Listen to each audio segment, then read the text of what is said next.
Welcome to the 97 Demo Podcast, our season 3 debut. Yeah, for real. Clap for that, y'all, because we've been doing the this. The audience is going crazy right They're now. going crazy. All of our moms. No, I'm kidding. Y'all, but we've been doing this for literally a year and a half, and I am just continually impressed that we have not quit yet. So, me both, bro. Like, shout out to us. Yeah, I don't even know what episode this is. We should start writing that down too. But we're definitely like 70 something, right? 70s, almost in the 80s.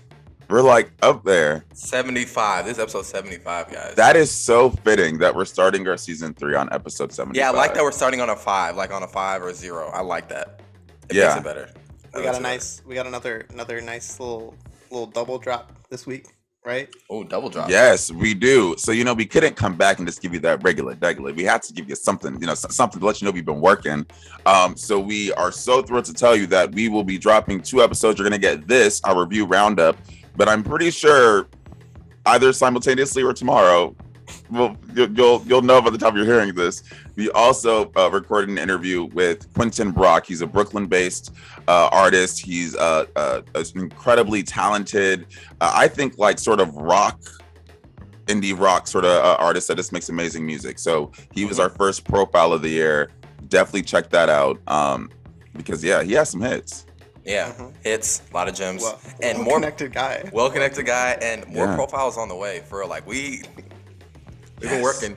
We have been working. There's definitely and the thing with Quentin, our first interview last year was with Barty Strange. This one's with Quentin Brock, and they're both on the same label. So shout out to Jamie Coletta 1, and then 2, like shout out to Jamie.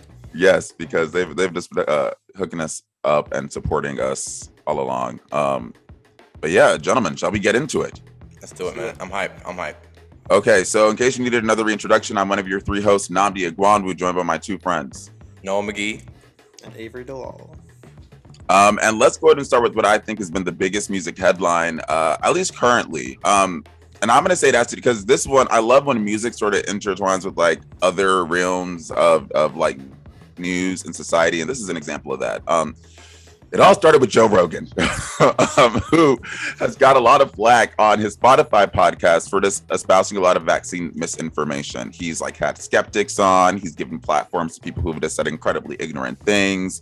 He's pushed ivermectin, all this stuff. Which, if you want to take a horse to warmer, he was in the news this week for other things. But yeah, you're right, because it's also he says dumb stuff about race and like gender. Yeah. It's just the whole stuff, whole bunch of problems. Neil Young, esteemed rock star of yesteryears. Is that an insulting way to put that? No, that's fair. That's fair. Okay. He gave Spotify an ultimatum and said, if you don't, get his podcast down, or at least get it under control, take all my music off. And what I think was a surprise to no one, Spotify was like, bet, and took Neil Young's music off because if the choice was Joe Rogan or Neil Young, they decided to go with Rogan because at the end of the day, Spotify is a business and they're trying to boost their podcasting numbers. Yeah. But what they may not have expected is there's now this cascading effect where Joni Mitchell has followed Neil Young's call for other artists to do the same or remove their music. They started trending on Twitter. What was the hashtags? It was like delete Spotify was one of them. I stand with Neil Young was one. So now they're like having a bad PR campaign. I mean, yeah, this is interesting. I mean, Joe Rogan's really the biggest podcast in the world by far. Like, it's not even close. Like, the amount of listeners he gets a month, it's pretty insane. But I mean, you're right, Nnamdi. It's a business at the end of the day, and if a couple artists, and even not like their go-to biggest artists aren't aren't leaving, I think they're kind of like F everybody else. Is their mindset? I don't know. Yeah, that's how I feel. Yeah. I'm interested to see like who else follows Joni Mitchell and Neil Young. Like, these are not small artists. They might not be like huge now, but they have big fan bases and I was just gonna say the interesting thing to consider with that is like old music gets listened to more than new music. That's like a thing. Like a bulk of our listening tends to be songs that are more than 2 years old. So I would argue that like a Neil Young and Joni Mitchell saying we're leaving the platform may hurt them more than you think. May hurt them more than like a current rapper saying I'm done. But I would argue also their listeners probably have their music. They might Yeah. I don't know what the what the stats are, but like they might listen to their music in a different way than like Spotify. Like they might have already bought those albums. Like I'm assuming, you know what I'm saying? Like people that are fans of like those artists already have their music bought. But I don't know. It's just interesting to see, and hopefully we'll see what happens. I mean, Joe Rogan kind of gets away with whatever he wants, just because like. I wonder if Spotify's gonna. I feel like they won't because they have so much money tied up with Joe Rogan. But like, I wonder if they're gonna do something about it. My thing is, at the very least, you can respond to this by saying we are going to roll out new standards, better guidance for our podcasters, what we will and won't allow on the platform. We're gonna start flagging more of his episodes, and if he says things that are, we find dangerous and reckless, we'll remove them. You could have had this an easy fix with that, but we've seen that a lot of these companies are hesitant to sort of push that. Anyway, we're not news. I'm leaning too heavily into news. All I'll say is, getting back to music, Neil Young said that 60% of his global streaming revenue comes from Spotify. So this is a big hit for him. That's big then. Yeah. That's crazy because Spotify does not pay. Yeah. So it's just, he's putting his money where his mouth is. Now we have to see if anyone else is going to do the same. Yeah, we'll see. Definitely still we're going to pay attention to. I mean, Joe Rogan's always in the news, so. Right. Yeah. Right. We've been gone for a while, but we've had a ton of new releases. In the meantime, if you're on YouTube, you can see some of our favorites, some of the things that stood out that we decided to highlight. But gentlemen, what did you all listen to? What stood out to you among the flurry of new releases?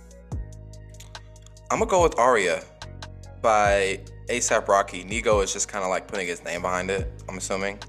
But this track was dope because that Nigo album's coming out with like a bunch of names been teased. Like there's gonna be a Tyler and A$AP track. Kid Cudi has a track too. I'm pretty sure. I heard. There's just interesting. Nigo, who's over like Bape and stuff like that. He's cool with Pharrell. I'm pretty sure Pharrell's gonna have a track. Yeah. I bet a lot of those tracks were teased at that like fashion show that everybody was at, like Pusha T, Pharrell. Yeah. It was a Nigo fashion show. I'm pretty sure. But I'm excited, and this is like a great opening single. And the track was great. I hope this means like new music from A$AP, like for an album too. But either way, I really enjoyed this track and it was great. Named after a character from Game of Thrones, correct? Oh, is it is. Arya. I can't believe you still haven't watched that show this many years later. The best character on Game of Thrones. Yeah, I haven't watched, but was a man named Jon Snow. Good song though. I have Jon Snow issues, so good song though. So yeah, but watch out. I had to just change it. Yeah, I had to change mine because I initially had Surround Sound by Jid, which came out a few weeks ago, but it's been like one of our favorites. Okay. But then I somehow forgot that the drop of the drops came out yesterday. I didn't know how much I needed a Benny the Butcher J. Cole collab until I got the Benny the Butcher J. Cole collab. And I think it was just heat. It was heat. Yeah, man. Is there any other way to literally it's that meme of the guy who's looking at his headphones and like smoke was coming out? I saw that. Yeah, I agree. That was the only reaction that felt right to that song. Benny the Butcher is one of the few guys, and me and Avery were doing this a couple of days ago, but he's one of the few guys that like you can like create lines to, kind of like Drake. Like Benny the Butcher, like I brought a brick. Whoever he has a song with, like I bought a brick from Buffalo to North Carolina. You know what I'm saying? Like he's gonna say that. You know what I'm saying? Yeah. I was hanging with LaMelo Ball. I don't know. Like we're like, stupid. If the Bills win against the Chiefs, somebody said that. Somebody said I want the Bills to win just so I can for the Griselda lines. Griselda lines, exactly. That would have been crazy. But this song's great though. This song's great. They're just both great like rappers, and it's nice. I care. When was the last time J. Cole did a feature with someone who was as well known for their lyricism as Benny the Butcher? Like Royce. He did a song with Bob LeBeau. He did do Bob LeBeau. That is a thing. Was there one sooner than that? I don't know. I can't think of one. I feel like I definitely just noticed that this was like, oh, see, like this is someone on Cole. Like Cole, you ain't the for sure. You good, but like you both killed it. Like it's definitely. I feel like you could tell he was upping the ante because this is like Benny he was rapping with. For sure. I agree. So that was nice to hear. Avery, what about you, man? Man, mine's "Walking" by Denzel Curry. You loved it though, man. You loved it. This song. I love Denzel Curry. I love like the first single he put out, The Game, and now this song is just like, man, like his flow is so like contagious. Like you just want to rap along to it when you're listening to it. The beat is so fire. Whatever they're sampling sounds great. And then the music video too is like really cool. It's like Dune kind of Mad Max-ish. Mad Max. Like, you know, he's like walking through a desert. Like, I don't know, and he looks like he's like in the Matrix or something. Like, it's crazy. That's one of my music goals for the new year. Watch more music videos. Same. Yeah. I said the same thing. I'm just said that. Like, watching more music videos. Like the visual. Yeah, I'm gonna take that. It's a great one to start with. And so it just made me like, I was already excited for his album, but this just made me like 10 times more excited because I really love this song. Yeah. Before we move on, does anyone have any quick honorable mentions that the listeners should listen to? Quick flags. Honestly, I'm gonna go. Honestly, Jid, that's the only one. I mean, we mentioned that, but Jid, that's the only one. But there's some other great tracks. But if you want to see, go to the YouTube. We have a YouTube, people. Go look at that. You can see the new releases that we flagged, and we're like, yo, these are dope. But we highlighted only 3. Okay. It's a whole nother layer of the listening experience to see it too. I agree. Okay, that brings us to our main discussion today, folks, which is our first review roundup. This is a concept that we sort of discussed and think could be like a really dope idea. We're essentially taking for the biggest releases from this month and putting them in the same episode. And we're kind of just going to go round robin style and review them. So the 4 that we picked for the intent of this review were Dawn FM by The Weeknd, DS Forever by Gunna, Capri Songs by FKA Twigs, and Sick! by Earl Sweatshirt. And I think we're just going to start 15 minutes for each. And we are just going to this is the first time we're really talking about these. And you're just going to hear our live discussion as we sort of review them. Gents, we know what album we want to start with. Start the clock. Start the clock, Kyle. Start the clock. Avery. Start the clock, Avery. The clock has started. Okay. So what do we? Go ahead, Nnamdi. No, is it Gunna? Is it Gunna? We started with Gunna? Start the clock. Okay. So DS for Forever is Gunna's third album. Dirty Sprite Forever. I think that's the like spelled out version. I think you're absolutely right. I think it's like, is that Drip Stays Forever or something? Oh yeah, Drip. I said Dirty Sprite Forever. I was like, isn't Dirty Sprite Future? Yeah, I think that's Future. I think you're right. Let me do my confirmation. You know, Drip Season Forever. Drip Season Forever. That's what. Yes. But this is his third studio album. It follows Wanna, which came out last year in May. Gents, I don't know if any singles were released prior to, but I know Pushin' P has become a viral sensation within itself.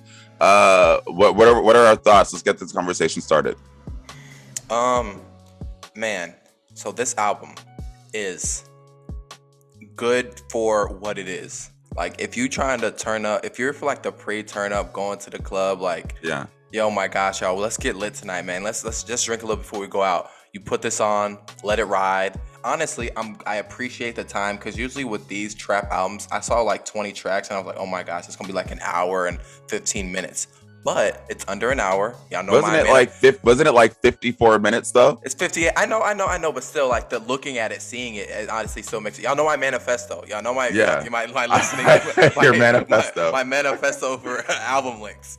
But and honestly, it got longer because the Drake track was added later. Remember that. Yeah. But honestly, there's some good tracks on here. There's some really good tracks on here, like some really good bangers, what you expect from Gunna. But from that, it's a lot really samey. He sounds the same on a lot of it. And a lot of the features outshine him. Yeah. But Gunna, his voice, the way he sounds, the way he's doing, he doesn't really change that throughout the project. You know what I'm saying? The parts that really go up, like the parts that are high, are like when there's a feature, and then it's kind of low, because it's kind of hard to tell, like, differentiate songs from each other, because like a lot of the things sound the same, and he's talking about the same thing. And exactly. I just got to say this: the Freddie Gibbs diss was the worst of the year already. It's sort of like, it was so bad he should have kept it. But what was it? It was like, I'm trying to remember what it was. I just know it was so lackluster. I don't F with Freddie Gibbs in words we telling fibs. Like, what are you doing? But no, I want to pick it where you just mentioned features. I always feel like if you have an album that's full of features, you're basically saying, look, this is the caliber of artist I can rap with, that I can, like, you know, like, we're there. And I feel on every single feature, Gunna kind of got washed. And that's where the conversation needs to go for me. I feel Future, for one, who, talk about Future all you want, that's the king of trap. Current reigning king of trap. I think Future is at the point where he knows the genre and how to stylistically just flow within it. so well that anything he's on, he's gonna do well. And I think that you can tell. Pushin P, to me, that was fire because you heard Future on it. I thought I was playing with Gunna and 21 Savage. 21 Savage killed it. 21 Savage, and then not only did 21 Savage kill it, but you hear even in Gunna's flow, he sounds like 21 Savage. Yeah. And that was something I definitely noticed. Too Easy, I think, was actually the lead single on this, and that had Future on it too. Like Future to me was definitely one of the like bigger MVPs throughout the project. What do you think about the track with Drake, P Power? What do you think about that? That was one people were excited for. Avery, what do you think about P? Avery, what do you think about P Power? Hey, Avery, what do you think? Yeah, it was one of the 2 songs I liked on this album. So. Oh, wait, what was the other one? I like Pushin P. Okay. Pushin P, yeah. I just think it's funny. Yeah, no, I really do not like this album. What is it? Is it too samey? Nothing. Yeah, it's samey. It's boring. Gunna sounds bored on it. Like yeah, he does. Yeah. Like, but I think he's just that kind of artist. Like, there's all these like great beats on the album. Yeah, there's some good production. This is a good production. So bored on them. Like it's wild. Wow. I listened to this thing 3 times and it got worse for me every time. Like I really dislike this album. Well, let's talk about how we listen though, because I would say, y'all know how I am when I listen to albums. I'm very big on I like there to be some kind of narrative, some kind of story. Well, this was devoid of that. I had to accept it. It was sort of like the first thing you realize. I think when I press play and you hear Private Island for the first time, it's like, I don't even think that's the best of the, that's to me not one of the top tier songs on the album. And I'm just why intro the album with a song that clearly is just a mid song on the album? So that I think was very off-putting. You definitely got to set the time. I feel like Pusha P basically should have been that should have, because that at the very least is like a banger, and it became an entire campaign. I think if they would have went back, they were like, let's just start with Pusha P, and people just like, you know what I mean? Oh man, it's already doing great, but like, imagine that being the intro, man. Yeah, but I will say, I think there's truth to what both of you guys were saying though, because I don't think this is an album that this is a shuffle album. You know how we say some albums you hit play and you listen and you kind of enjoy it that way. This is very much a shuffle album that you just figure out what you like and what you don't like, because it is samey. It does sound to a degree redundant. I do think Gunna sounds bored, and I do think the features carry a lot of the album. That being said, though, it still does have some bangers on here. And I have some bangers. There's some bangers. But the thing is, obviously, there's some bangers, but the songs I like the thing is, I think the songs I like more than Avery, and I like more of them because there's some. Let's start naming names. And me, songs, you mean? Yeah. Yeah, Pusha P, obviously. Thought I Was Playing was great. Honestly, I kind of like the Kodak track. I'm sorry. No. I literally wrote down. So I had to take notes because I knew this discussion was coming. And I literally wrote down, I'm shocked at how much I like this Kodak track, considering I typically don't like Kodak verses. Yeah. And that I definitely noticed the same. What do you think of You and Me, the Chloe track? So I like the Usher sample. Because I was that was the first thing I heard, and I had to Google what was the sample. It was Usher's Nice and Slow, and then John B's They Don't Know. That was good. I feel like Chloe was kind of shortchanged a little. Yeah, I even have her on it. She didn't do anything. Exactly. Yeah. She's I don't know, man. It was obviously if back in the early 2000s, it was obviously the rappers push for radio. Man, the ladies gonna love this one. They not, but I mean, they will. Atlanta, they gonna love that joint. But it'll definitely get some plays. I mean, Chloe sounds, I think, fine on it, but it didn't stand out to me the way I think it could have stood out to me. I don't know that B word G Herbo. See, I don't know. I literally wrote down G Herbo. I thought G Herbo was fine. Bro, I didn't. G Herbo was the reason. I was gonna say G Herbo was the one feature on this album that I was like, Gunna may have done better. Because I mean, G Herbo literally said on this, and this is bar for bar quote. It's a pandemic, but I'm rubbing out of rubber bands. I think the joke was supposed to be it's a bandemic, but it's either way you flip it, that's corny. So it's to be fair, in my defense, I wasn't really paying attention to lyrics on this. That's fair. That's fair. That's very fair. Trash on this album. Yeah, a lot of bad lyrics. So yeah, but yeah, man, I don't really know what else to say about this. Well, can I ask you a question then? Because that brings up a very good point, and it's kind of the conversation we were having before we started recording about this. I'm very big on, regardless of what the genre is, I think it is almost even more important to still have standards for artists and to say, and standards as a consumer. I'm not I don't consider us professional critics, but at a minimum, just standards with give us something cohesive, sound interested, show me that you put some work into this, Yeah. Yeah, and he doesn't sound interested. Yeah, we've had conversations about whether or not we should have those standards for genres where maybe that's not expected. Do you go to a trap album to expect it? But I'd argue that like something like Culture One, the first Culture, that was an example to me of an album that like at least had some kind of sonic variety and felt good. I completely agree. I don't think it's not a genre thing; it's an artist thing. Yeah, it's not a genre thing. Like my expectations were honestly not high for Gunna, and he was worse than them. The thing is, like, what is that going to tell me for his next album? Yeah, fair. I agree. The thing is, yeah, I agree. I mean, like, imagine put 21 Savage on these, on this production. He would. I think he would have. I think he would have killed it. I think he would have killed it.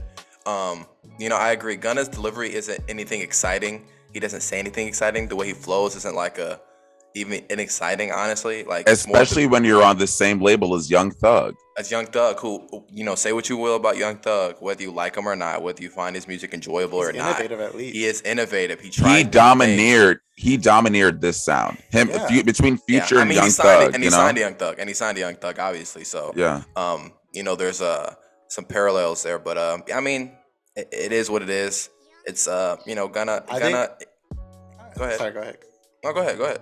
I was gonna say, I think Culture One's a great example because I listened to that and I was like, oh, like the Migos are like great, and like they're great. I don't think they've topped it since, but I'm like I will always listen to a Migos release because I'm like, oh, is it gonna be better than Culture One?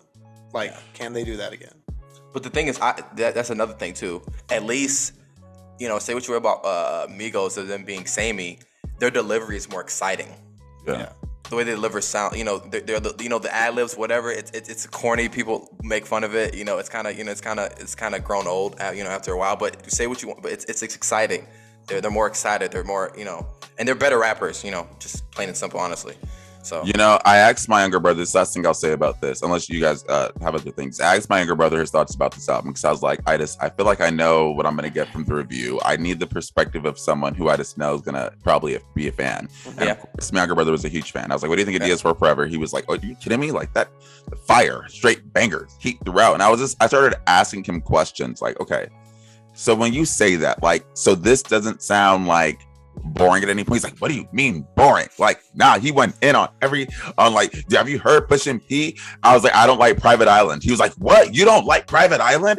And I'm realizing that it really just is a matter of expectation. And I think what music you grew up listening to. My younger brother, even though there's just like a 3-4 year difference there, he grew up listening in a realm of music where I feel what was popular when he was in like middle school, which is where I feel your shape is kind of developed, was just like trap like this. So this is like Gunna's flow goes off, is crazy on every single song. That man can rap on any beat. This is crazy. Yeah. And I had to sit him down. I was like, look, this isn't, I like your energy, but this maybe this wasn't good. Like this is average. Like it wasn't bad, but like Gunna still has, I will give him credit for he mastered a formula and maybe he's just sticking to it.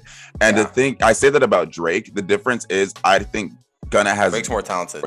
Gunna had way more to prove before trying to just stay complacent, you know? Yeah. But you know, and Drake is just overall, you know, we have higher expectations for Drake because he's that talented. Yeah, you know, he's that talented. You know, I feel rude even bringing up Drake in this conversation because it's like. Yeah, I get it though. Let's do scores, you guys, for the fourth and final installment of Gunna's Drip season series. I don't want to start. Someone else go. No, give us. I'm gonna start. Yes. Man, I'm gonna say I like some tracks throughout, so I'm gonna say a 5. I'm gonna say a 5. Honestly. Ooh. Honestly, I think that's a solid score, honestly, considering like there were some tracks I just forgot, but there were some hits I could have fun with it. I'm gonna give it a 5. I like how quick that was. I'm gonna go ahead and give it I think I'm at a 6. That's where I've been. And I've been going back and forth between a 5 and a 6 a lot, but I would say a 6 because I do think it reached a minimum bar for me for having enough songs to get me through it. Yeah, I agree. And I do think some of the sync like features especially really kind of helped. Like Pushin P alone, I'm gonna give it a 5.5. That's what so 5.5. 5.5. I like that. Good score. Avery? Yeah, I'm giving this shit a 3. Oh, I think the features are like fine enough. I like 2 of the songs, but I literally could not tell you what any of the other songs sound like other than Push and P and like P Power. That's a fair assessment. And fair like assessment. the features are good, but I'm not gonna go back and listen to them. So what's our 97 demo score? 5, 5.5, and a 3. That's like a 4, maybe. 13.5 divided by 3. 4.5. Bam. Great. That's right, guys. that. Wait, where is that? You know what my metric is? Where is that with Meg Thee Stallion? Was that higher or lower than Good News? Oh, it's definitely lower. It's definitely lower. It's lower. Yeah. That's our lowest review. Lowest review. That's my lowest. Yeah. Untitled Sign was lower. I don't know. Yikes. Nah, Okay. Untitled Sign was better than this. I just want to move on because that makes me sad. But I guess now we're turning to Capri Songs, which is the debut mixtape by FKA Twigs. Yes, interesting enough. She's had 2 albums before, and I listened to Magdalene. I think it was the Magdalene. Yes, was what the second album was called. Mary. From the Catholic Church. Yeah, from the Bible. You're right. Break out. But she this was precluded by 2 singles, Tears in the Club, and what was there was a second one that I remember. This was a double release, wasn't it? It was Tears in the Club. And Go Down. Let me see. There was definitely a second one that it came out with, and I don't. Tears in the Club. I think was it Jealousy? It may have been Jealousy. It was Jealousy. I'm gonna say Jealousy.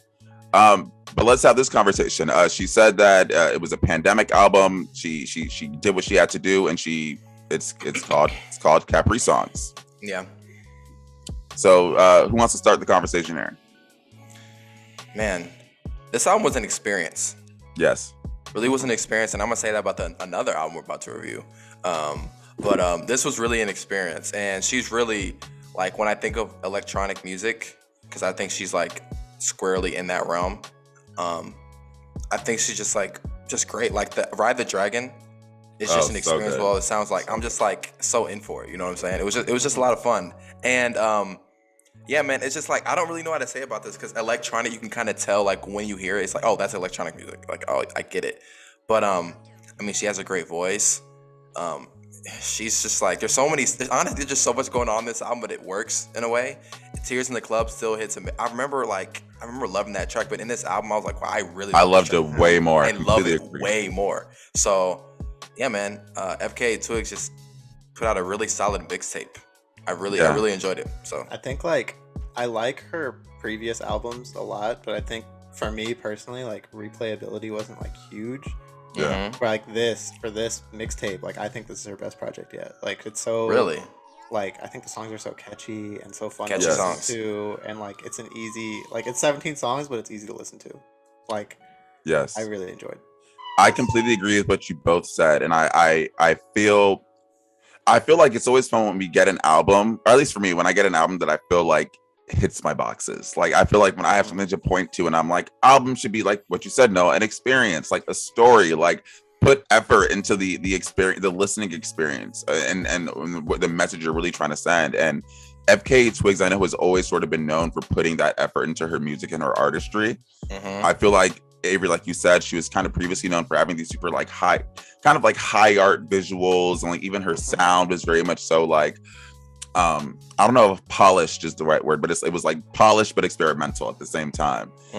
With this, it does feel more commercial, but still not commercial enough to lose those like the high art-ish roots, if that makes sense. So I completely agree. I love Ride the Dragon. I think Tears in the Club is a banger. I think Jealousy is my favorite song. Even Careless, which I was gonna say something. Look, no, let's talk about it. Daniel Caesar has been he's been kind of weighing. He's been having some valleys. He really hasn't been like in the public eye the last couple of years, I would say. Especially not with music. Like, I can't really recall. Like, he kind of lost his spot. He kind of lost us. Exactly. But that was his. Let's not forget that was his own doing. Wait, you say he lost his spot to who? Like Giveon, probably. Giveon, he did. Yeah, I agree. But I do wonder if that, FKA Twigs and Daniel Caesar are English artists, and I do wonder if our perception is sort of jilted by the fact that we're Americans. Maybe. But maybe he's still kicking it over there. I agree. But I think they still measure success like with American artists too. But I'm sorry, maybe that's just my scope. But the Daniel Caesar, he sounded great on here. Like, despite all that, he has a great voice. He has a great voice. He sounds great on here. And I really enjoyed that track. And oh man, I always gotta say this too. Darjeeling Darjeeling. Oh my gosh, I love this song. Okay. The thing is this So though. good. I didn't understand. There's a lot of Georgia Smith hate out there because of like her voice, how it's so basic. Like there's a lot of artists that are starting to sound like the light. Which she has a nice voice. Yeah, the thing is, she has a nice voice. She's a good singer. I get it. There's a lot of people that sound similar that have it's in the same realm of it. Despite that, I really enjoyed Georgia Smith's music. She had a great project last year. I really enjoy. I know the year went on, we kind of forgot about it. But that project is still great. She puts out great music, and she sounded great on here too. So yeah, I thought she sounded great on here. This is the thing. FKA Twigs is a singer in her, like she's a singer, she sings, but like it kind of feels like she's like executively producing this whole thing. I haven't looked up like it feels like she's that involved. Yeah, it feels like it just feels like she's that involved. You know, maybe I'm giving her too much credit. Maybe I'm not giving her enough. But yeah, I think it was great. And yeah, man. Only thing I wish was like I wish Kate Renata had a production credit on here. I wish she was on the track. That's the only thing I thought of. Honestly, I really enjoyed this project. Wait, I wonder what made you want that? I mean, Kate Renata's just like when I think of electronic right now. Kate Renata's just like he's probably at the forefront. He's my favorite, honestly, at this point. And it just makes sense. Kate Renata, FKA Twigs, like two of the leaders. Yeah. Like who are the biggest electronic artists? I mean, there's probably bigger ones, but for me, because they bring artists that I like. They're still in that R&B rap realm. Like they will bring artists in that do that. Yeah. So they're more in my realm. But after listening to this, like kind of similar to Kate Renata, like I really respect her ability to like curate. Get these features on these songs and like have them like add their own flair to it. Like Poppy Bones with Shy Girl sounds awesome. Yeah. Like yeah, man. And it's like how she was able to be cohesive while also sort of like touching on other, like infusing other sounds. Like with Jealousy, I love that song so much because it's like it's giving Afrobeat while also still like sticking with the whole like pop, like dark pop electronic sound throughout. Is Rima? Is she an African artist? Yes. She is. Okay. I just want to confirm. So I love hearing this much effort put into like a mixtape. Like something like I made this at home. Like a. Oh, that's a he. I feel like it could easily be like a, I just made this while I was at home. Like here it is. But so much like love is in this episode. And then speaking of love, I want to read what she said about this project. 'Cause I love it when they tell us. So literally, I think on the intro track on Ride the Dragon, it starts with like, "Hey, I made you a mixtape because when I feel you, I feel me, and when I feel me, it feels good." So I was like, "Ooh, okay, that's that will grab Avery every time." Every time that gets Avery. But then she later said, Capri Songs is my journey back to myself through my amazing collaborators and friends, whatever. But this is just really interesting to me. Capri Songs, it's bronzer in the sink, alcohol pop on the side, a cherry lolly, apple juice when you're thirsty, friends in the park, your favorite person, that one sentence somebody said to you that changed everything, a club pregame, your bestie who was always late but brings the most to the party, meeting a friend at the airport, just togetherness, my world, London, Hackney, LA, New York, Jamaica. And then there's a little bit, well, actually, I'm going to read this too. It's my stubborn Capri Sun ass telling me to work through my pain by delivering at work. Don't think, just go studio and create my saggy Sagittarius moon, being the enigmatic temptress, craving the club, to dance and to be social, and my Pisces Venus hot mess disastrous heart, falling in love all over again, but this time with music and myself. So did you guys get that from the album? Yeah, when honestly, my Virgo ass was listening to this, I mean, honestly, like, and we all appreciate this. I mean, it was just personal. You know what I'm saying? It was personal. Even like if she's like not really specific about like what she's going through, because obviously like she's had some public things go on with her. Yeah. Obviously. Yeah. But even if she's not specific with that, she's specific in like her emotions, which is always like what we kind of want from artists. Like, how are you feeling? We don't gotta know exactly who it is, who's cheating on you, who's doing this to you, who's that, but we want to know those emotions that you're feeling. And it comes across in this throughout the album. And I appreciate that throughout the whole thing. And man, Tears in the Club is just, man. I know that's a single, but that's I liked it, but I liked it way. It's insane, almost insane how much more I like that song I love during this album than I did when it came out as a single. Because I remember we talked about it and we were like, man, that's a good track. I wonder what FKA Twigs is gonna do. Like, that's a good track, man. What's coming from this, But yeah, so. Yeah. Okay. Well, look, I think, yeah, it's really nice to see an album with that much effort. You remember how Wiley told us he wrote a whole manuscript for his album, Wiley ATL? You think she did? I think what Kind I just read you gives me that she probably storyboarded this and like had a plot or something. That I feel like FKA Twigs is the type of person that puts that much work into I it. wonder what's the idea behind, promoting this as a mixtape. Like, what's the idea behind it? I'm trying to think of like the maybe I wonder if it has anything to do with like who she signed to. Sometimes maybe that matters. Maybe, yeah, maybe. But it's like it's still on streaming. You can still buy it. Like a discography thing, like maybe. Maybe I don't know. Maybe so. But it's art. But if you want to get into scores and everything, man, I think this was a good album. Really enjoyed it. 48 minutes, good, perfect time. Y'all know that 40-ish time is perfect for me. Just an experience, man. I enjoy it throughout. You don't even have to like, in the way like we kind of discredited Gunna because all the songs sounded samey. In this, they didn't sound samey, but it was just like a flowing thing. Like it just went to the next song, and next song just went into the next one. So I really, really liked it, and I am feeling a 7.5. Okay. 7.5. A 7 felt too low because she really did her thing on here. So.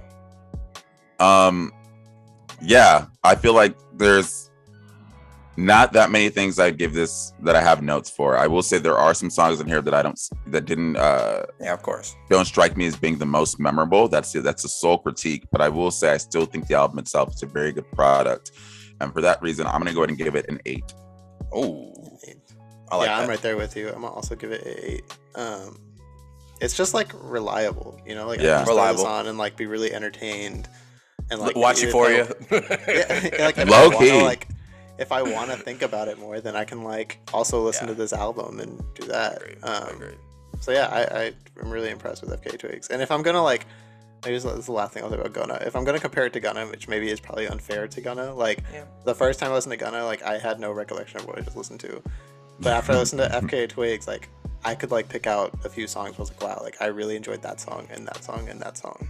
Yeah, and our score is a 7.8, guys. 7.8. That's exactly what Pitchfork gave us, even though that doesn't matter. But wait, Pitchfork gave this a 7.8. 7.8 on the month. I hate being the same as them. Oh my gosh, who am I? Who have I become? Who am I? All right. Who am I? All right. So, man, okay, let's keep guys. it moving. Let me. Let's keep it moving. We're doing good on time. Let me give some context to this, guys. Y'all know Earl's he's honestly like top 3. Honestly, right now, it's Isaiah Rashad, Brent, and Earl right now. Like top 3 favorite artists. Yeah. Artists, for you. like artists. Like for me. Okay, yeah. I said who? I said wait, top 3 what? I don't like how we starting this. No, top 3. He's my top 3 favorite artists. Like artists I stan. I like everything those 3 artists put out. So, and I've been calling for us like, guys, we got to review an Earl project. We got to do it. We got to do it. And it's here. Yeah, man. Sick by Earl. He had 2 previous singles, 2010 and Tabula Rasa. I still don't know how to say that, guys. That sounds right. I still know how to say that. But and I think this is what? This is like 4th album? Yeah, let's get the discography up. Let's get the discography. I'm fairly sure. I think it's his 4th studio album, but he's had a couple of EPs here and there. Yeah, so he has Doris, I Don't Like Ish, I Don't Go Outside, some rap songs. Feet of Clay's like an AP, and 6, so I guess that's his 1, 2, 3, 4th studio album. He has a mixtape from 2010, Earl. That's a mixtape that some people don't like to talk about. And Feet of Clay was an EP put out in 2019. I mean, the content on there is pretty bad, but yeah. So that's his discography, and in Earl fashion, it's 10 tracks, 24 minutes, so short as hell. But that already makes it an 8 in Noah's eyes. It's oh my short. Honestly. But the thing is this though, the thing that makes it different from like some rap songs is some rap songs had like 17 tracks and it was the same time. This one actually has some songs for like 4 minutes. Like Tabula Rasa is like 4 minutes long. You know what I'm saying? There's some longer tracks on here. So, and Earl's been on this really like lo-fi, really abstract kind of music that a lot of artists have kind of followed through, like Navy Blue, a lot of those kind of artists, Overcast, Mike. A lot of those guys, even Pink Sifo every once in a while, but Earl's been like on the forefront of that because he's like the biggest artist of those guys. On this one, he had some production from more electronic, like if you look into 2010 and Titanic, a lot of this was done by, I know, that's like some electronic hip hop kind of stuff. That was done by a producer by the name of Black Noise. He's super dope. And Earl's delivery it's more energetic. If you listen to his last couple projects, he's really mumbling through stuff, really lackadaisical. It's great. I still love it. You know. It Wait, sounds so great. this was energetic, Earl? Yes, believe it or not, this is more Okay. energetic in its delivery. Because you hear tracks like 2010 and Old Friend. Yeah. Those are tracks where he's more energetic. Sick, he's not. Sick, he's like mumbling through some stuff. But some of this is like, I don't know. And no, you know way more about Earl than I do. But some of the production felt kind of like luxurious. Like, oh, it does. Like Tabula Rasa is the one that sticks out to me. With the pianos, yeah, man. The high pianos. Mm-hmm. It sounded really nice. And like hearing Earl rap over that and Arm & Hammer, fantastic. The Arm & Hammer. Yeah. What's the name? Elucid from Arm & Hammer. Tabula Rasa is my favorite song. I'll say that. I remember the first time I listened, Tabula Rasa was the first song I remember like pausing on and being like, wait, they went off. Granted, it's not the only song I like. I will say, to your whole short albums theory, I appreciate this because it was very short, but it packed a punch. It really packed a punch, and I think it got a lot done in a short amount of time. Let me look to my handy dandy notes, and I'm gonna read you exactly as I noted it. Old Friend is dope. I love this production. The chords on this loop is infection, and his rapping is superb per usual. But even more than that, he had Fela Kuti samples sprinkled throughout this, and I don't know if y'all know that Fela Kuti is like probably one of Nigeria's like most prominent exports, most iconic exports. What? Well, you know his father is like was an African poet. I forgot his name exactly. His father was an African poet, so I'm not surprised. Like one of those things. I don't know if his father's Nigerian, but I don't think he's Nigerian. But I will say like this was really cool to hear because Fela Kuti. People have like pulled from Fela before. Like Beyonce did it once. Like some people go like Jadena, I think had a Fela sample, but I think in the context of Earl, it felt different because the quote specifically was when Fela was known for being a revolutionary in Nigeria through music. His music was used to like empower people and get them out and protesting. So, and that was a lot of the samples he was pulling were things like, you know, music is part of the revolution, things like that. I decided it added a cool like narrative element and like just sort of the context of what he wants to do here. Sort of say like my music maybe isn't for, you know, I know I'm not the turn up god. My music is more than that. My music is like this a little bit more serious than that. And that's the vibe I get from this throughout. No, I will say though, and he did it on Old Friend, and I think he did it on Sick too, which is sick. Honestly, that first half really kind of got me in a lock. Like Old Friend 2010 Sick. Yeah. I agree the first half is better. Yeah.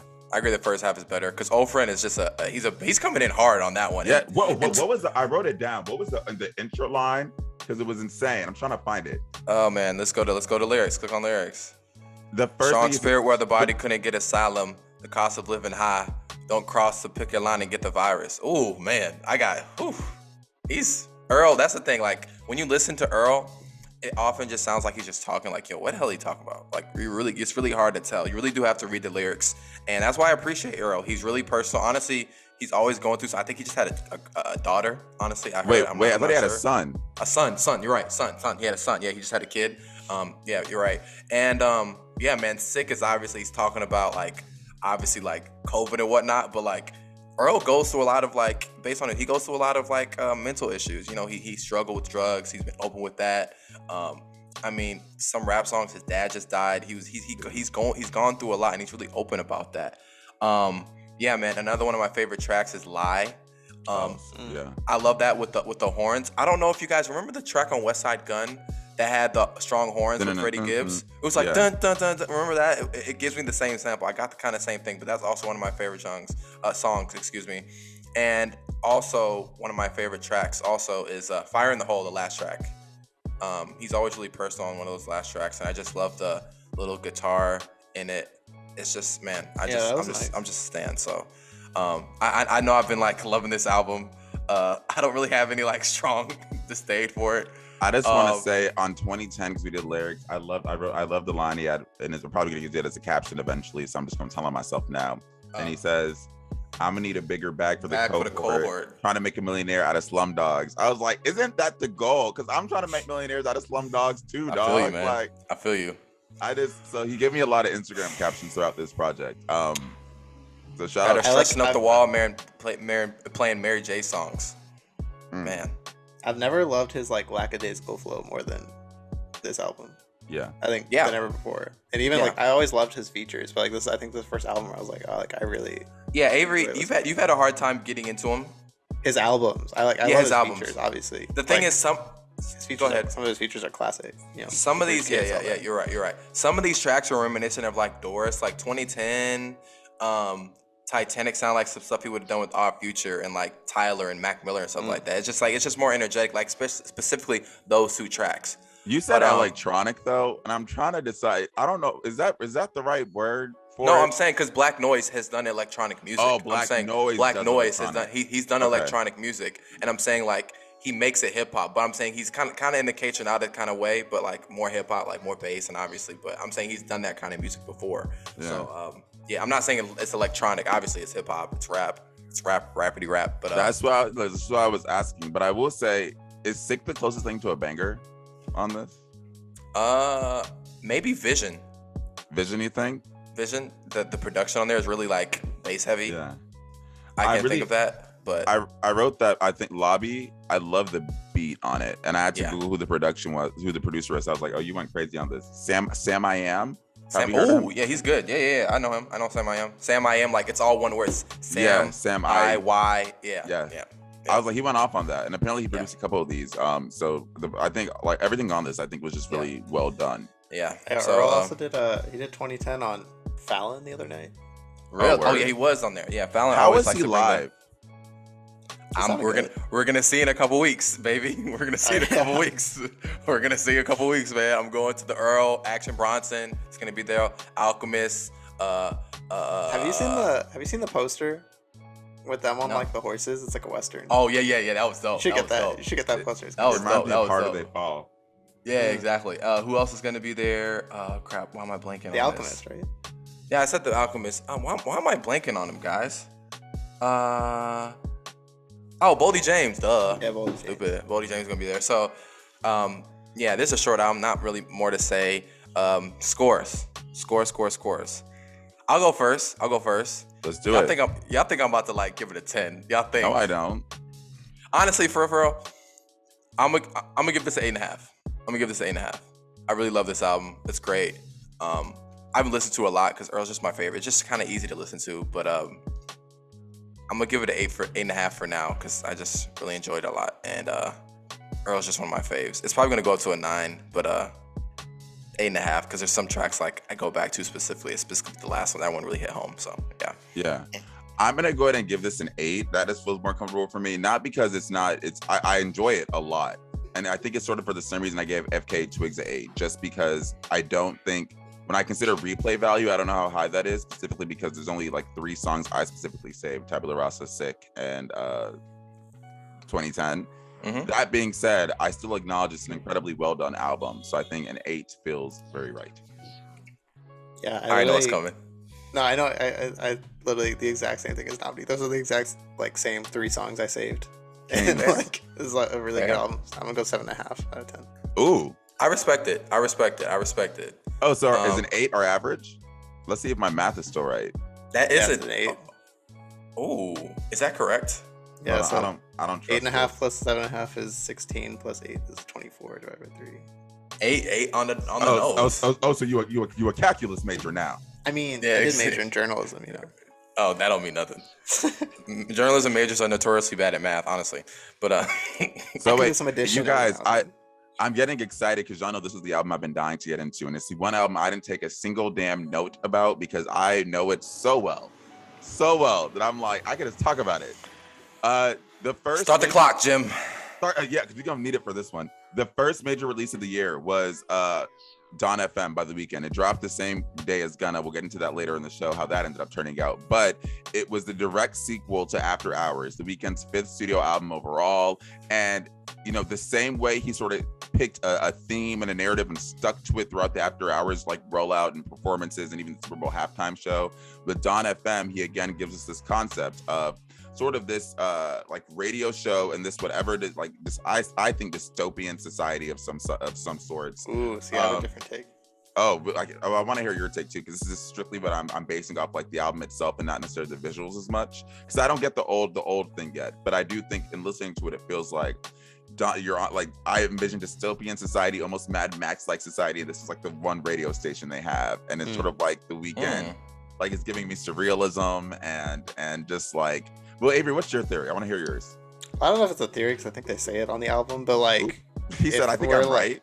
No. I'm just saying, like, if we're, like, the character from After Hours, that Abel was like talking about, this is, if he died at the end of After Hours, like, this is like purgatory, right? Like this is his afterlife, or maybe not his afterlife, but him heading to an afterlife, and he, you know, like, it's like I was thinking of like being like stuck in traffic, you know. Yeah. And like you can't really do anything when you're stuck in traffic, and you have the radio on, and it's like it's the only thing you can listen to. You can't move, you can't go anywhere, you're kind of stuck, and the only thing you have to do is listen to the radio. And I think, Avery, I'm gonna like, because you're right, and I think, well, yes, you're right, and I will add beyond that, I think it's sort of reflective in that way. Like you're in this sort of purgatory and you're stuck, and in some of the actual lyrics, if you listen to it, a lot of it's actually very insightful and like I think more reflective. You have songs like Best Friend that are like not, but literally on Gasoline, the opening, like it's 5 a.m. my time again. I've soaking up the moon, can't sleep. It's 5 a.m. my time again. I'm calling and you know it's me. I'm pushing myself further. I'm just trying to feel my heartbeat beat. Like these are all very vulnerable, sort of like I'm up at night missing you lyrics, you know. But he was simping a couple times on but they're disguised by these really sort of like darker, sort of hard hitting, strong bass beats. And I love that contrast. He did it on After Hours too. I love that contrast so much. Yeah. Y'all know when I first heard this, I was like, man, is this man just gonna pull the Karate Kid soundtrack and like just sing over it? Which you know, like it sounds like these songs should be on Karate Kid or something. Give me another 80s movie, any 80s movie, the go-to 80s movie.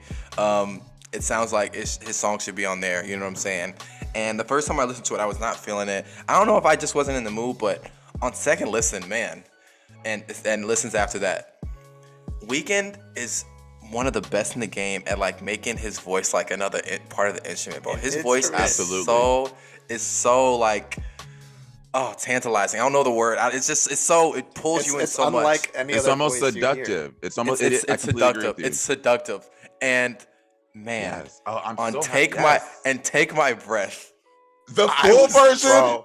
Full version, that extended intro that just builds up. It's like such delayed gratification when like that song, he starts singing the verse. Oh man, that song is incredible. That's the best. That might be the best out of all the albums we just reviewed. That's the best song. I'm not joking. I love Earl. This song is incredible. I love this song. I love this song so much. And it's crazy. I'm so happy he did the extended version, Noah, because I remember I like when artists like the single is one thing, it's a radio cut. Oh yeah, and then like, exactly. Album, it's like has other elements. Yeah, exactly. I love that too. Yeah. You know what it reminded me of? And this is kind of Nnamdi's like dystopian future point. Oh, have you guys seen The Matrix 2, where they're in Zion? No, the second movie. They're in Zion, and there's like a rave, and like everyone's just like really sweaty and jumping around. The intro to Take My Breath like reminded me of like it feels like dark and everyone's just like, you know what this gave me? Exactly. Ready. This gave me the videos. Oh, sorry, go on. This gave me another movie reference. This gave me the blood rave from Blade. You know, when they were just going crazy. They gave me those kind of vibes. With, you know, that was. But I completely agree. Yeah, but I do think sort of both of these like narratives that we see are correct, because even in the visuals you've given us for Take My Breath, Sacrifice, and I want to say Gasoline, they sort of all reflect that. One, I want to say Gasoline's video that's sort of like they're clubbing and it's old Weeknd versus new Weeknd. So how'd y'all feel about that voice at the beginning of Gasoline? I love that. You mean it's 5 a.m. in my time again? I hated that. I hated that. It was so 80s. It was so 80s pop. I get it, but I did not like that voice. That was probably my favorite part of one of my favorite parts of the album. I thought it was so creative. And I thought he sounded. It might grow on me. Hey, no, we heard you, buddy. Okay, now I'm telling you, it was one of my favorite parts. It was literally one of my favorite parts of the album. So I just thought it was creative, and I thought he sounded cool, and I thought it fit the production so well. But granted, like, you know, Lady Gaga also did something similar on 911 last year, and I'm just into that. So, you know, call it what you want to call it. It makes me want to like sing along to it, or like do a voice to it while I'm singing along to it. You know? Exactly. It's just another layer. I think he, to Avery's or Noah's point, like he really knows how to utilize his voice as an instrument. Oh yeah, for sure. And you hear that. Absolutely. I love the Jim Carrey interludes. I was just gonna ask you. I didn't know that was Jim Carrey till later. Well, what I about guess all they're of them? neighbors. So, what was that? No, I was gonna say, and then all the Quincy Jones ones too. Yeah. Oh yeah, exactly. Yeah, Sounded great. exactly. And they were I didn't even- sad. Like the Quincy Jones little interlude was like sad, and then like the Yeah. last Jim Carrey one is like so existential. I was Quincy's- like, do I need to like Quincy's- reevaluate my life? Well, Quincy's talking about his kids and stuff like that, and that's Yeah, like how a his real mom public. got taken away from like his. Yeah, that's a real But- public like relationship and like with his family and stuff like that. He has a real public thing, and but that can was I yeah. tell you the reason I stand you guys? And again, it goes back to like this theme of the album of this purgatory thing. It's reflective. It's Quincy Jones now past his peak. You know, an older man saying, I'm now understanding I acted this way because of this. It was hard for me to ever love a woman because of my relationship with my mother. Like it, I feel it, even with Jim Carrey and how existential it feels at the end. The whole point is you don't know what's next. You're in this in between. You're trying to learn about yourself. After the high of after hours, now you're stuck with the hungover the next day. You're trying to figure out what's next. You know, I love that he committed to a theme and a story, and he really just gave it to us. How do you That feel about being- Tyler? So Ooh. good, so good. It was Tyler's cool. on it. Great. That's a top 3 song on the It's album cool. for me. I agree. And okay, hold on.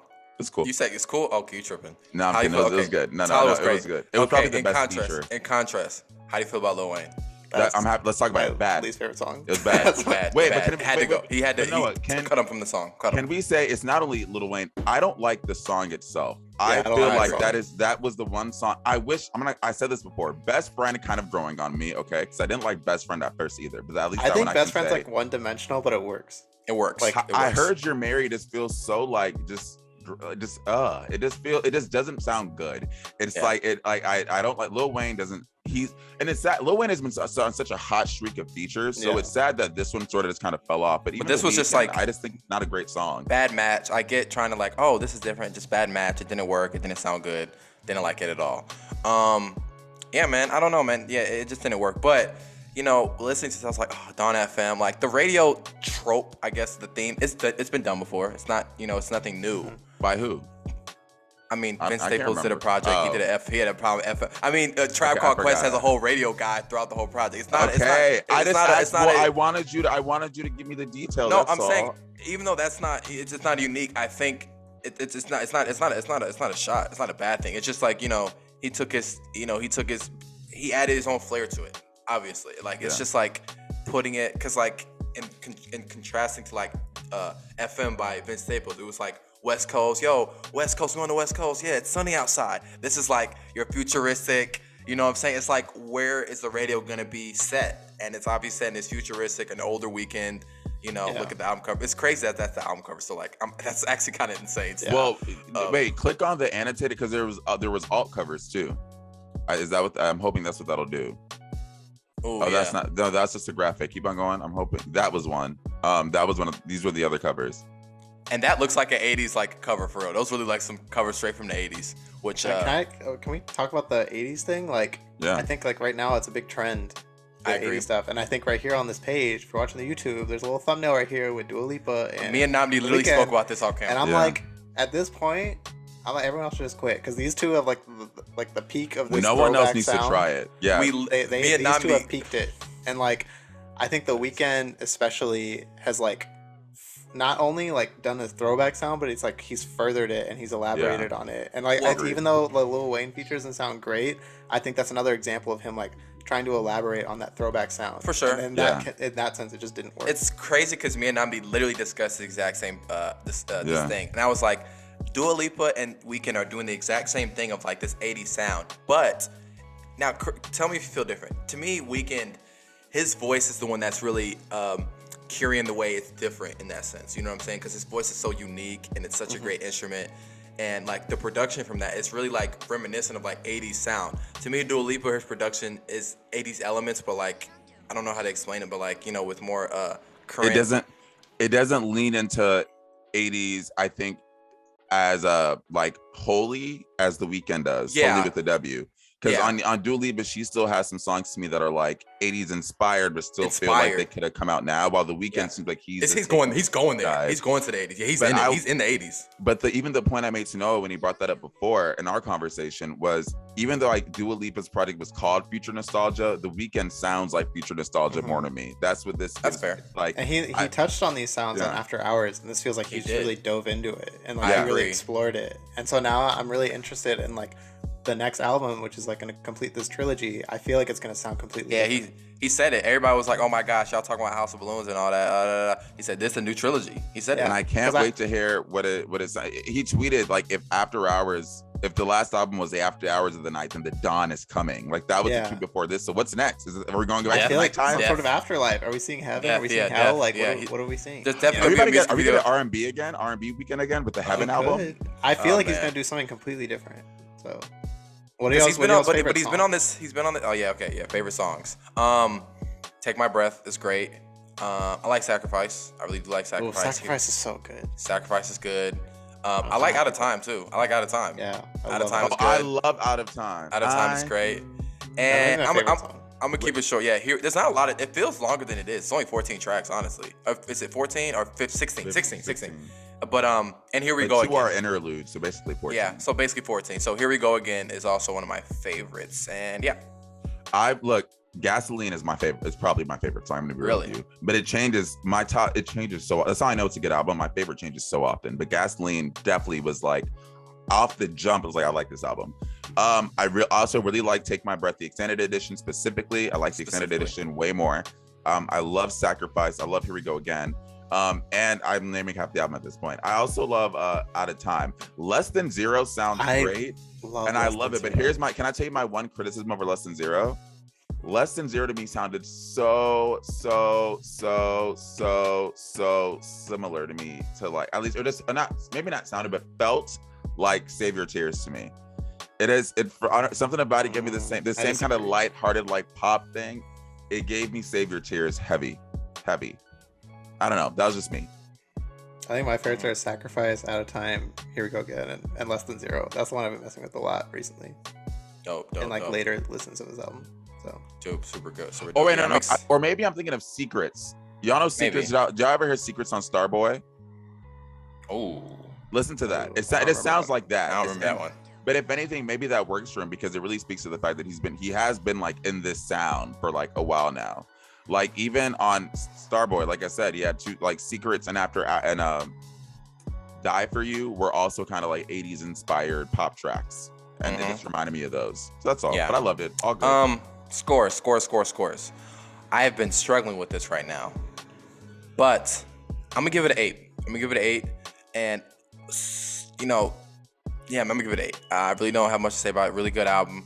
Weeknd, it's an experience, and this is gonna be one of my recent albums that like I'm gonna go back to this album a lot, just like when I'm cleaning around the house. It's just really a great experience to listen to, and yeah, it's fun to listen to. I like dancing. I dance a lot. I was dancing listening to this album.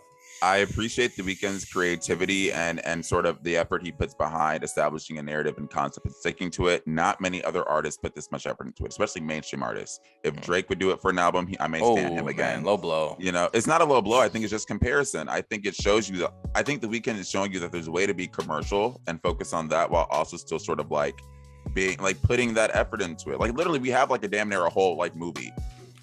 Take into account his visuals and the songs. You have a plot, you have characters, you have a movie. Like I love it. So for that alone and the music being great, I'm gonna give it an 8.5. Yeah, I love this album. I think to me it's like on par with After Hours. Like I think I like them just as much. And I like honestly, I'm like now that I'm thinking about it, I'm really looking forward to listening to them like exactly back to back. Yes, we'll see what happens. Double listen. Yeah, like I'm really pumped to do that now. That's so like I'm gonna go yes. 9 out of 10 for me. Oh, I love it. And I was thinking about it. So what's our average? 8.7? Is that what that would, or is it 8.5? I think it's 8.5. No, I don't know. Hold on, let me get my phone out. Yeah, I can. This is some tougher math for me. Hold on, no, I'm gonna do it. We're doing it. It's 8.5. You're right, Nnamdi. But if let me stop. 8.5. I'm glad we got that. Okay, so this has actually been I love this review roundup concept. I actually really enjoyed this. And out of our 4 albums, our scores up and down. For DS Forever by Gunna, we gave the 97 demo scores of 4.5. For Capri Songs by FKA Twigs, that's a 7.8. For Sick by Earl Sweatshirt, that's an 8. And for Dawn FM by The Weeknd, that is an 8. Literally from low to high. Literally from low to high. But we I wonder if this is like subconsciously our intent for doing that. Maybe. I think so. Gents, what do you think of our first review roundup? It was fun. This was good. Do we like this concept? I do because it gives us a chance to talk about more music. Because like we'll be like, man, I wish we reviewed that. Like there's so many albums we'll look back like, why didn't we review that? That didn't make sense. Yeah. But this gives us a chance to do more of those, and I'm happy about that. So more music. Okay, gents. So we're just wrapping this up with Billboard highlights, and you can click on that. You can click on the links. You don't have to. Not that last one though. We can skip that. Super quick. All I wanted to talk about. There's so much we've missed over the last 3 weeks on the Hot 100. It's mainly about the fact that I don't know. Have you guys watched Encanto? Has anyone watched that here? Oh man, we're really about to watch that. Good. Well, so good. That's really a plan for this weekend. Watch this. The streets apparently love it. A song called "We Don't Talk About Bruno" has sort of been like at the top of the charts. It's been like number 2. For a brief period it was number 1, but overall, Adele's still leading the Hot 100 with "Easy on Me." But 15 weeks now, not at number 1, but 15 weeks on the chart, and I believe 10 out of the 15 have been at number 1. So I think that now surpasses like what was the "Hello" as like her longest running number 1. So really? She did that. You know, for We Don't Talk About Bruno, say what you want about Lin-Manuel, but that man can write a song. Did he write that? Yeah, he wrote the music for this movie. Wow. What? And there's another song by a character named Luisa, who is the song I'm forgetting, but that song is fantastic as well. So I wanted to ask you guys really quick the rap song that I'd say has been the most commercially successful, at least consistent on this chart, is "Super Gremlin" by Kodak. Do you guys like that song? Have you heard it? Oh man, it's very catchy. Honestly, you can be honest. The only Yeah. reason I know this song is because like that's what the 49ers come out to. Oh, really? Yeah, and you'll see like the football players coming out to it. But yeah, listen to that. Yeah, but yeah, Pusha P's here, not surprised. Yeah, that's all. It's literally all I was gonna show. Then at number 7, yeah, Pushing P, because that's been the most successful song from that album. But beyond that, over on Ed Sheeran is still up here. Oh, wow. Shivers is a hit. What you mean? Give me the shivers. Yeah, I know. All of YouTube ads pop up. On the Billboard 200, Encanto's number 1 there. But what I really want to talk about more are 2 big stories that we sort of talked about but missed. The first is that there was a really interesting, you don't have to click on the link. It was an interesting profile about how Adele's worst album is, because, like we talked about, 30 debuted with 800,000 units sold. Her 25 was 3.3 million. So significantly worst album, was still the best-selling album of the entire year.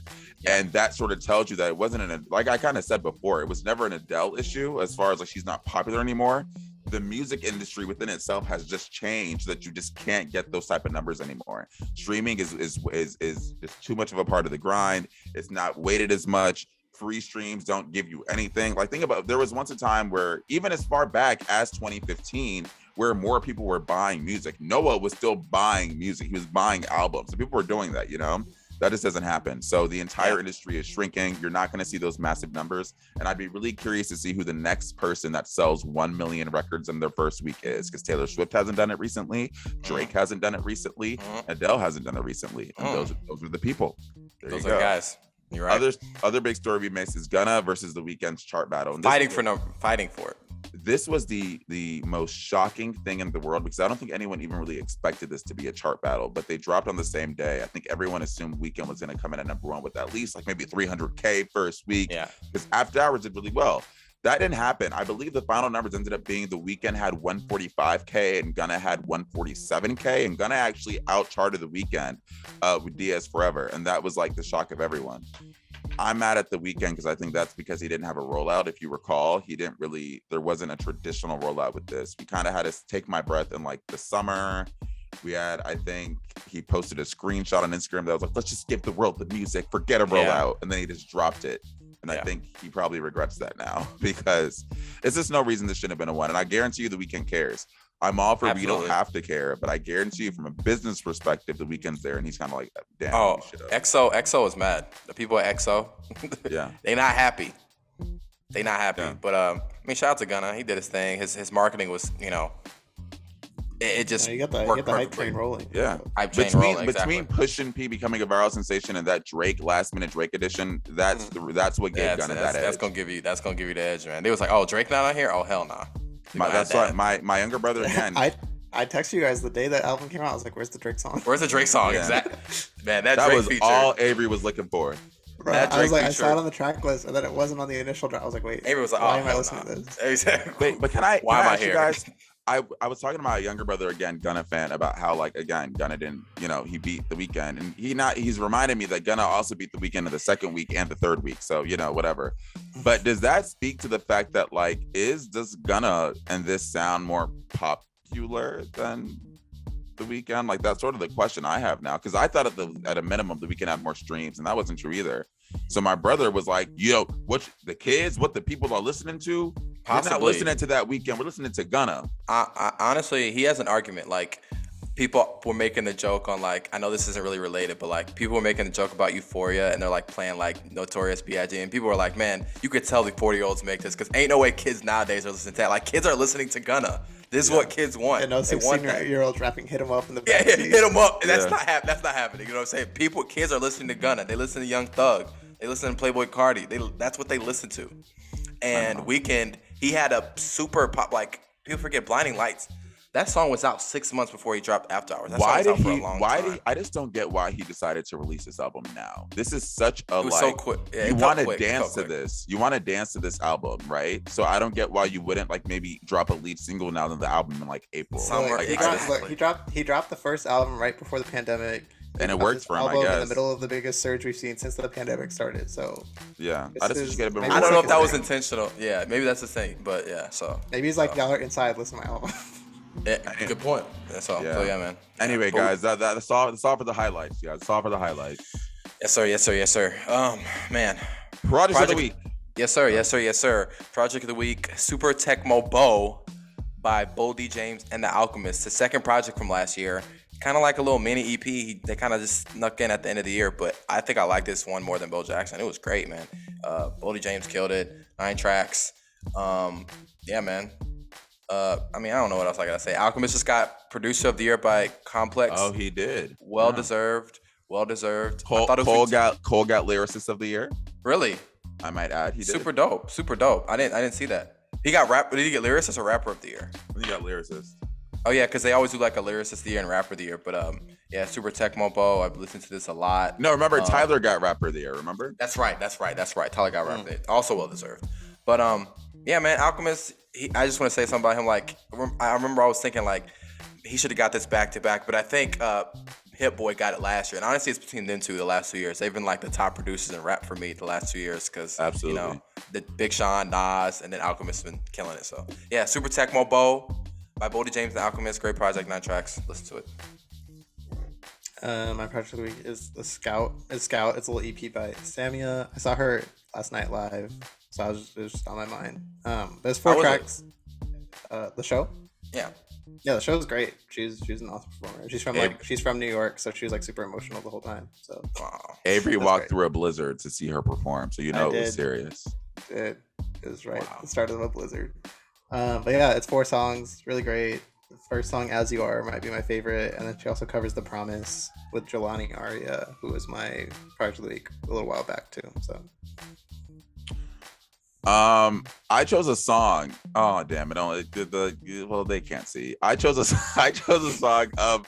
It came out while we were in our little hiatus, but it's been one of my favorites. Avery's probably heard me singing it around the crib. It's called "It's a Good Day to Fight the System" by Shingudzu featuring Joy Aladokun, who, if you know, I stan. And I just want an excuse to put it on our playlist. Segue, our playlists are also coming back this week, so be on the lookout for our monthly playlists.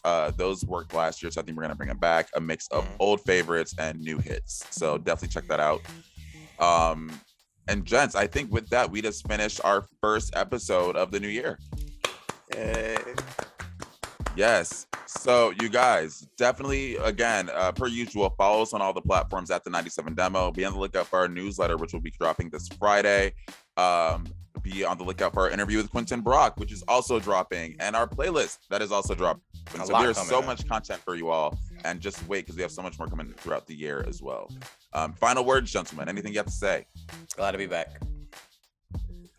See you next week. See you next week. All right.